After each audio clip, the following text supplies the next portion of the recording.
My name is Detective Ellis Grant, and I work with the River Bend Police Department. While my days are typically consumed with pursuing purse snatchers and defusing neighborly disputes about trivial matters like lawn gnome placement, nothing could have prepared me for the most dramatic case of my career, a case that hit very close to home.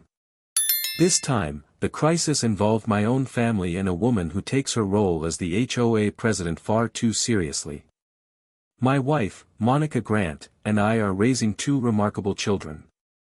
Our 16-year-old daughter, Elena, is an avid reader with an insatiable appetite for literature, always lost in a book that challenges her intellect. Meanwhile, our 13-year-old son, Jordan, believes he is destined for online stardom. His mischievous spirit and relentless energy often keep us on our toes.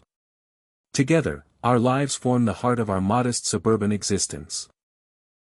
A world of routine and repetition set against the picturesque backdrop of identical houses and well-manicured lawns. In our peaceful neighborhood of River Bend, the greatest excitement used to arise only when someone noticed a slight deviation in the color of a rose or a minor trim to a hedge. It was a place where disputes were generally settled over coffee and compromise. However, this delicate equilibrium was shattered by the arrival of our nemesis, a woman who treats the role of HOA president with a fanatic's zeal. Patricia Weatherby, known throughout the community for her uncompromising adherence to the bylaws and an almost religious devotion to order, had emerged as the self-appointed enforcer of every obscure regulation that governed our lives. I always thought of my work as a detective as being about solving puzzles, following evidence, and ensuring public safety. Yet, this personal ordeal was different. It was a collision between the strict, bureaucratic world of community regulations and the natural, unpredictable chaos of family life. As the days turned into weeks, it became clear that Patricia was on a mission. Her interpretation of the HOA bylaws was so literal and unyielding that she would stop at nothing to ensure that every resident complied with her meticulously crafted rules. Everything from the proper placement of recycling bins to the exact height of hedges was subject to her scrutiny. Her impatience and ironclad rules soon turned her gaze onto my family. The idea that my own children's everyday actions could be seen as an affront to community standards was as ludicrous as it was infuriating. Yet, with each minor infraction she observed, she made sure that her disapproving voice was heard, transforming mundane moments into battlegrounds of authority versus personal freedom. In that moment, as I reflect on those early days of growing tension, I realized that my life as a detective had taken on a new dimension. This wasn't merely another case to solve, it was deeply personal. The suburban veneer of calm was cracking, and I, Detective Ellis Grant, found myself battling not just external wrongdoers, but an internal conflict where the very safety of my children's happiness was at stake. The challenges that lay ahead would test my ability to balance duty with parenthood in a neighborhood where the rules sometimes seemed designed to suppress the simple joys of family life. In the weeks following the fateful pool incident, the once tranquil atmosphere of River Bend began to darken. After my initial, unsettling encounter with Patricia Weatherby, the HOA president whose passion for order bordered on obsession, it became clear that our family's every move was now under intense scrutiny. Life at 42, Pelican Place was shifting from quiet routine to an arena of constant judgment, and each day brought fresh reminders that our right to leisure was being challenged. The first signs of trouble came in small, almost imperceptible forms. I began noticing that the mail slot of our front door bore not only the usual community flyers but also handwritten notes scrawled in a curt, disapproving hand. One such note read, "Proper residents care for their property. Discard your litter properly." I recalled, with sinking discomfort, the incident with Elena's empty soda can, a solitary act that had enraged Patty to no end. Over time, more notes, more silent accusations of unacceptable behavior, accumulated with an intensity that was as personal as it was punitive. At school, subtle whispers moved through the hallways. Elena, an exceptional 16-year-old who had once taken pride in her academic pursuits and quiet dignity, now faced sideways glances from teachers and students alike whenever she carried her treasured books. Meanwhile, Jordan, ever the mischievous 13-year-old with big dreams of YouTube stardom, found that his playful antics were being interpreted as blatant defiance. His once carefree laughter was now interspersed with anxious looks, an unspoken warning that our family was no longer beyond the reach of community discipline. On neighborhood walks, I began to see Patricia lurking near popular gathering spots. Whether it was by the community park or at the entrance to the shopping center, her eyes seemed to follow us, ever ready to pounce on the first sign of disorder. She would occasionally approach with a clipped greeting that was more an accusation than a pleasantry. "Mr. Grant, I noticed your daughter left a can on the curb again. This is unacceptable," she would say in a tone that left no room for dispute. Her manner was clinical and unyielding, making it clear that no minor transgression escaped her notice. The escalating tension was not confined to the physical realms of our home or the neighborhood. At local community meetings held by the HOA, voices were raised over matters that would have once been considered trivial. I sat in those meetings with a growing sense of disquiet as Patty detailed minutiae from lawn care schedules to proper trash bin placement with an intensity that bordered on fanaticism. It became evident to me that her mission was not merely to enforce rules, it was to impose a strict, homogenized vision of suburban living, and my family's natural, imperfect ways were seen as a direct challenge to that order. Each incident stoked the flames of discontent. I found myself juggling my professional duties as a detective, solving real crimes, mediating mundane disputes, and the increasingly personal battle to defend my family's right to live freely. My wife Monica, who usually managed the household with warm pragmatism, now wore a constant mask of concern. Our once cozy dinner conversations became somber discussions about how to maintain our dignity in the face of relentless micromanagement by an overzealous enforcer of community standards. As the days passed, I began to realize that this assault on our personal freedom was not an isolated episode but part of a broader pattern. Our neighbors, too, had started to murmur about similar experiences, a shared sense of creeping authoritarianism in a place that had once prided itself on neighborly camaraderie. Yet, fear held many in silent compliance, unwilling to challenge the established order that Patty represented. That mounting pressure ignited a spark deep within me, a determination to document every infraction, every whisper of unjust criticism. I resolved to gather evidence, to compile an irrefutable record of the harassment my family endured. Even as I continued my work at the River Bend Police Department, a new case had taken shape right at home, a battle for the right to simple, unmonitored leisure in a world that was increasingly governed by petty rules. In those turbulent days, every slight note on our door, every sidelong look from a neighbor, became fuel for a growing resolve. I vowed silently that I would not let this intrusion go unanswered. The rising storm over River Bend promised change, and though the days ahead were sure to test our limits, I was determined to defend my family's freedom, with all the resources of a detective and a father at my disposal. Just as the strain of repeated harassment seemed unbearable, the situation took an unexpected twist that would further complicate our already turbulent lives at River Bend. One sweltering afternoon, while I was walking with Monica and the kids after a long day, a peculiar sight arrested my attention, a sleek, unmarked vehicle pulling slowly up in our neighborhood. Out stepped a man in a uniform that looked strikingly out of place, part earnest law enforcement, part reluctant neighborhood watch. His badge read HOA Security, and he wore a slightly ill-fitting jacket emblazoned with that very title. The man introduced himself as Officer Randall Simmons, his tone apologetic yet uncertain. "Good afternoon, Mr. Grant," he said, shifting uneasily as though he were caught between two worlds, the rigid bureaucracy of the HOA and the unpredictable reality of suburban life. I exchanged a wary glance with Monica. Our family had become a lightning rod for the HOA's newfound zeal, and now it seemed even internal security measures were being deployed.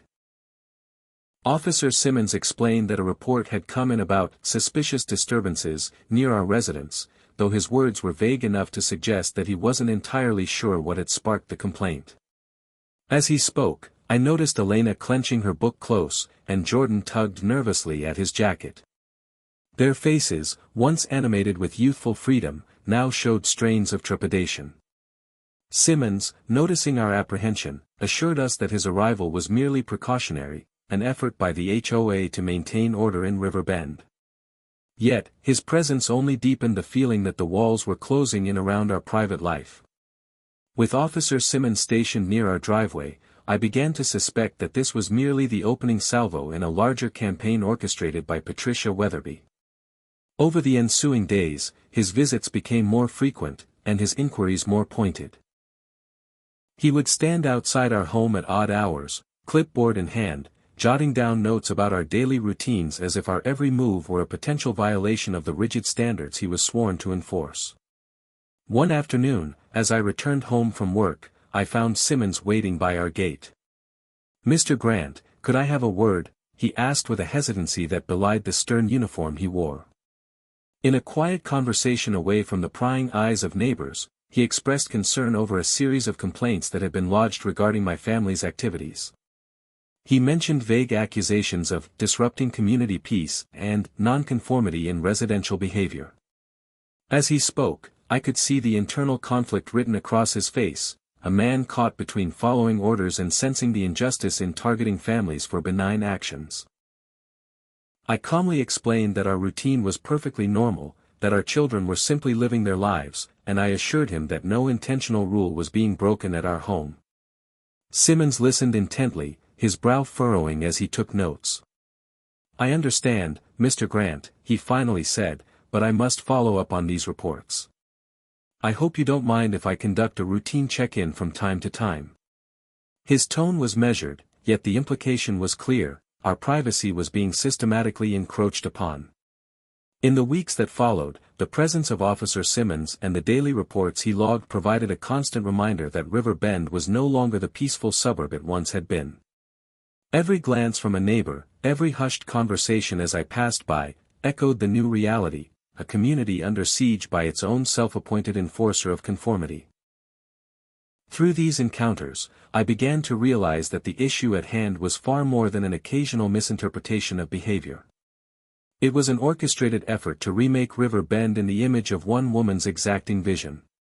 And though I was a detective used to chasing down hard evidence in more serious cases, gathering evidence of petty harassment in one's own neighborhood demanded a different kind of vigilance, a patience forged by a father determined to protect his family's dignity.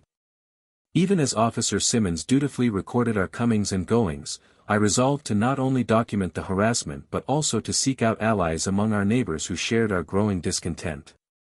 I began casual conversations in the local cafe and at community gatherings, finding that many secretly resented the intrusion of such stringent measures into their lives.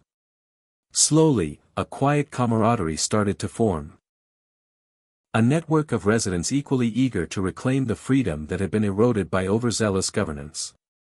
As I walked the quiet streets of River Bend under a fading summer sky, I vowed that our family would not be cowed into silence. Though the walls were closing in, I was determined to stand up, document every slight, and fight to protect our right to live without undue interference.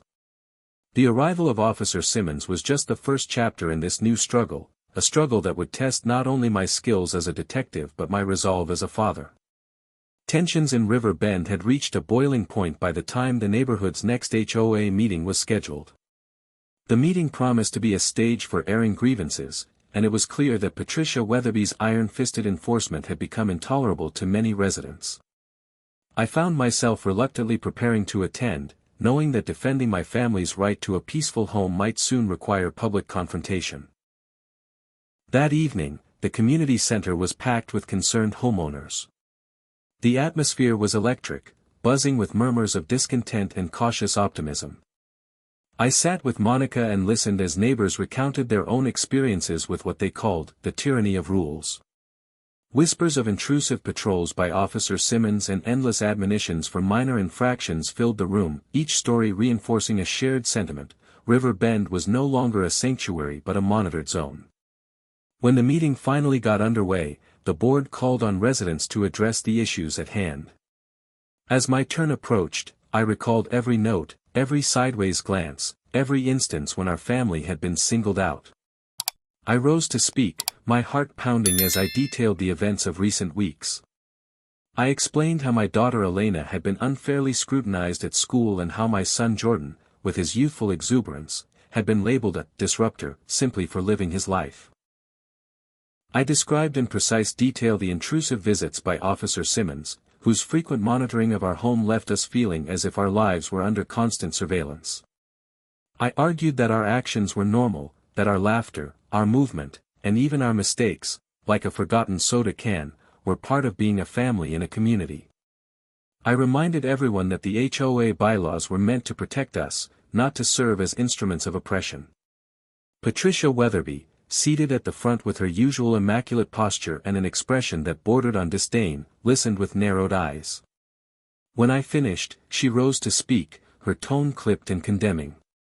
"Your behavior," she announced, "not only disrupts the harmony of River Bend but endangers the property values and quality of life we all cherish." Her words were sharp, slicing through the gathered crowd, and for a moment, silence reigned. I countered with calm precision. "Ms. Weatherby, this is not about property values.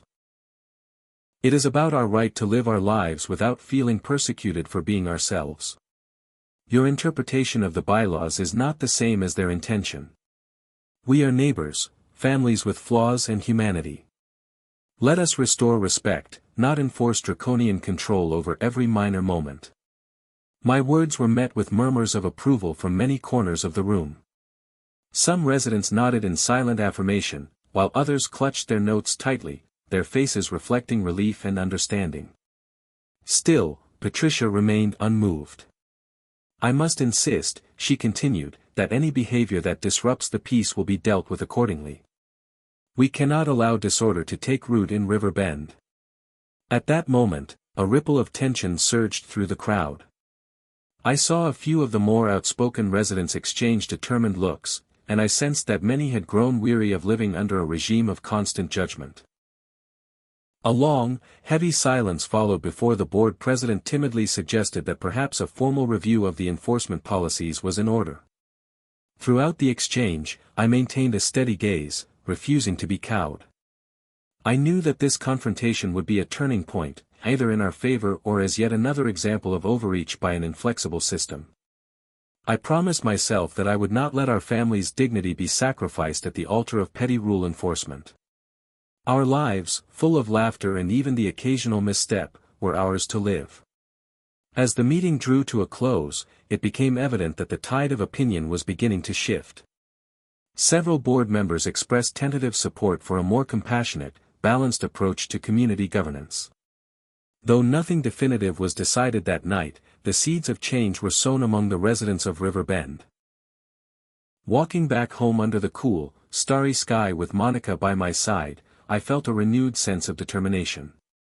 The official confrontation at the community center had not solved everything, but it had made it clear, we would not be intimidated into conformity.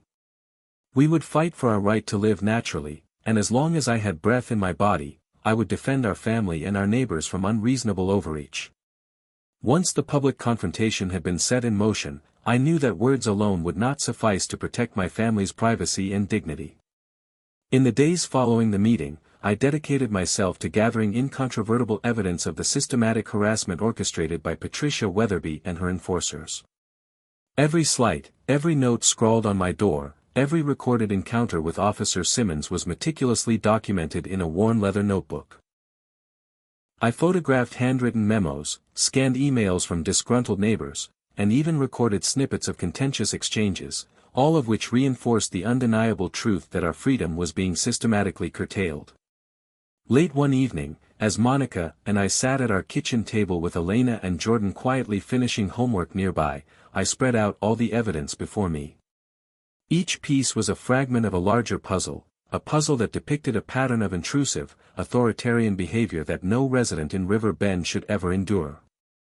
I cross-referenced every memo with the corresponding section of the HOA bylaws, particularly focusing on the clause that promised every resident the reasonable enjoyment of their property free from undue harassment or discrimination. With each page I turned, my resolve hardened further. This was no mere misunderstanding, it was an assault on the very spirit of our community. I spent long nights compiling these findings, typing detailed reports on my computer, and cataloging them with dates, times, and the names of witnesses where available. I soon realized that many neighbors, though fearful of reprisal, had quietly gathered similar evidence of their own experiences. In hushed conversations at the local cafe or whispered exchanges in the corridors of our apartment buildings, I discovered a growing network of residents sharing their stories of arbitrary inspections, unsolicited admonitions about property aesthetics, and even confrontations with the HOA enforcers. Their testimonies varied in tone, some were overtly defiant, while others were full of resignation, but they all bore the same mark of injustice. Encouraged by this unspoken solidarity, I arranged discreet meetings with a few willing citizens.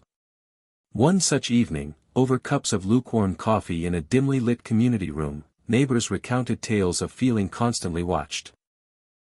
A pervasive sense that even private moments were under suspicion.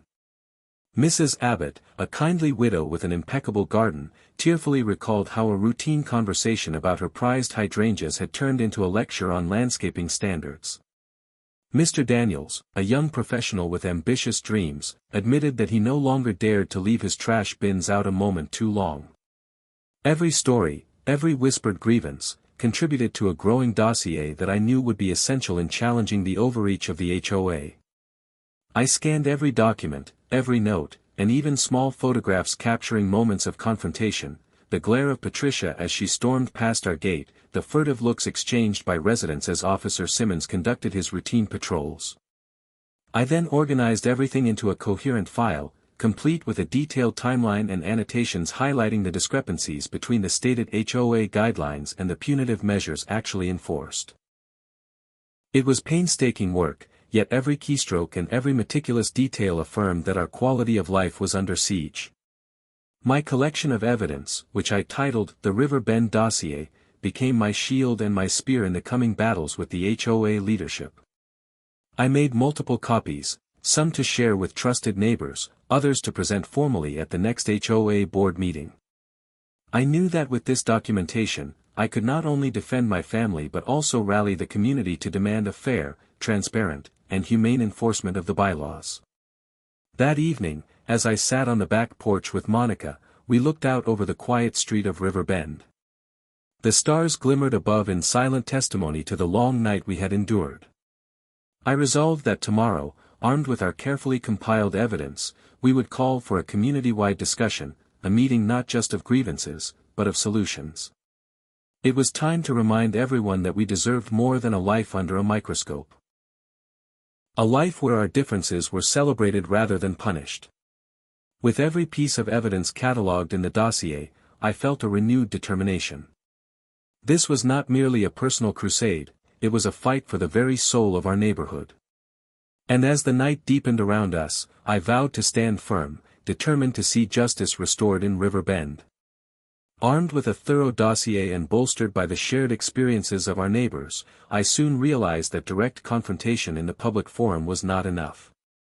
What was needed now was a subtle but determined counteroffensive, one that would shift the narrative in River Bend from one of fear and submission to one of empowerment and resilience. I began, in earnest, to mobilize our community in the only way I knew how, through a quiet, strategic campaign to reclaim our right to a peaceful, unmonitored life. Late one evening, I convened a small gathering at a local community cafe. I reached out personally to those who had already confided their own unpleasant experiences. As we sipped our coffee in a low-lit back room away from prying eyes, I laid out the evidence from the River Bend dossier. Each story was met with a mixture of anger and determination. We must not allow arbitrary enforcement to define our lives, I urged, my voice steady with conviction. The discussion sparked off ideas, plans for a community forum, a petition to revise the overly strict HOA policies, and even informal gatherings where we could share our grievances without fear of reprisal.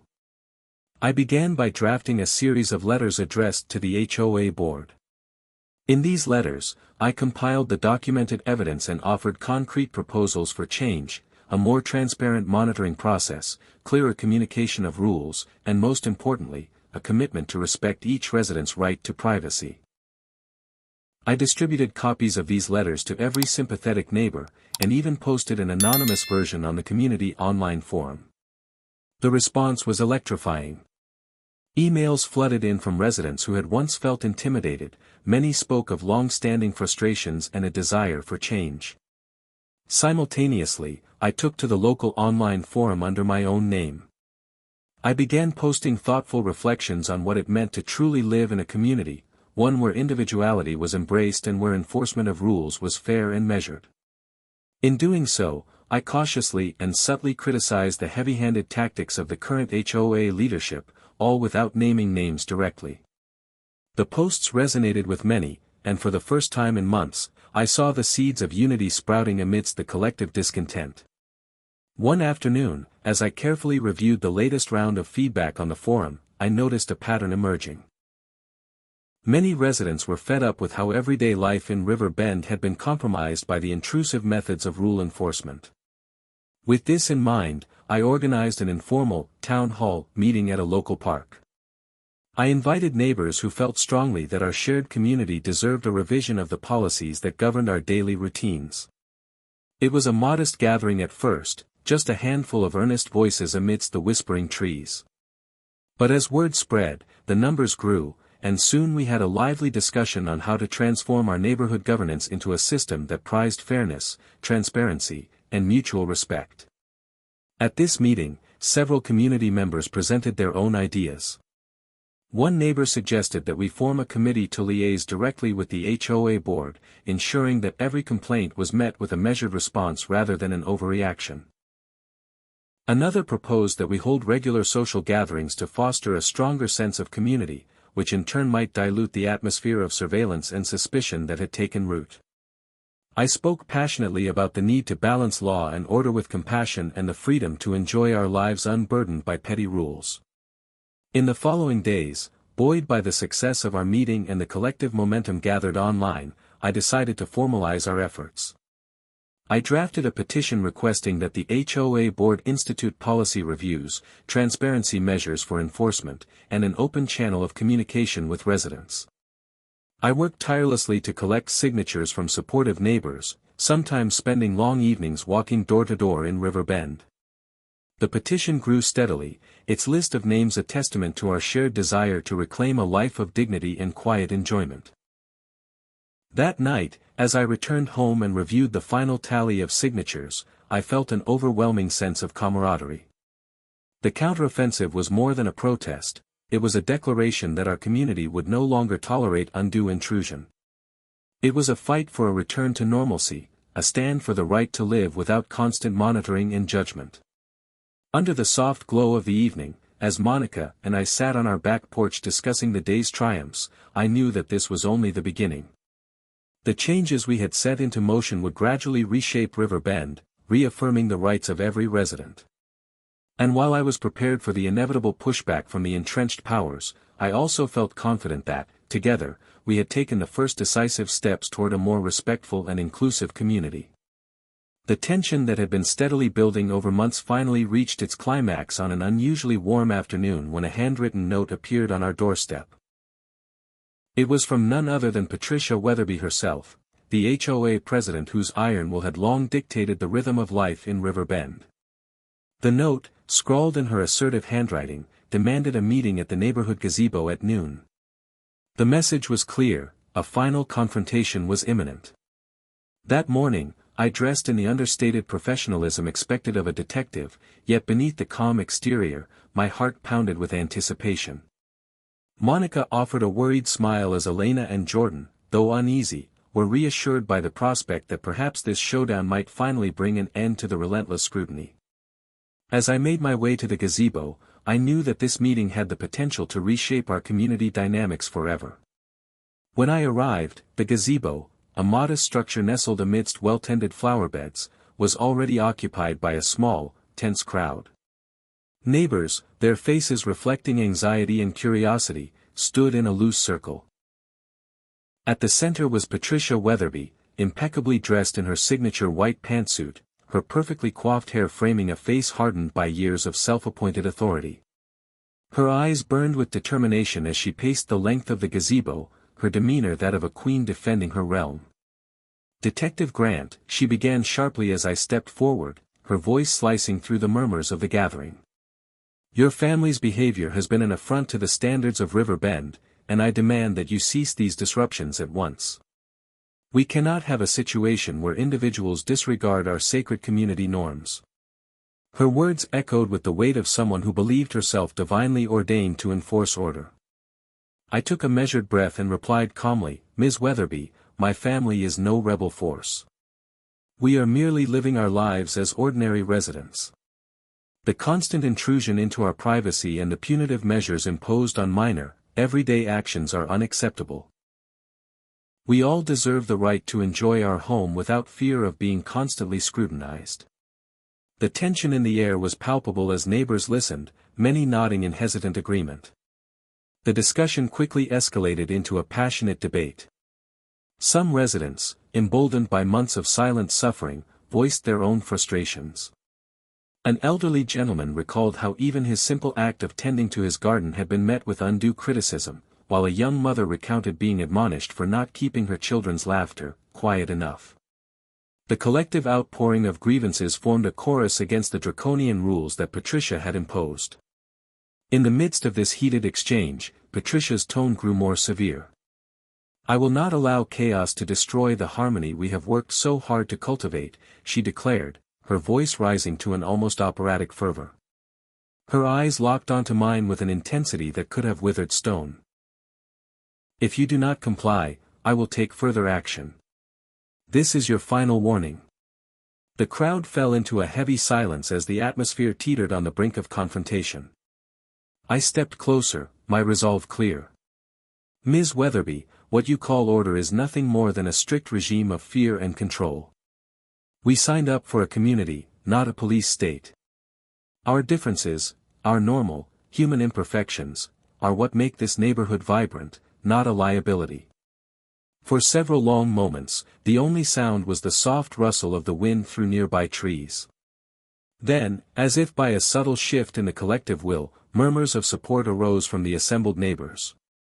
An older resident timidly said, "I've lived here for over 20 years, and I've never seen such unreasonable control.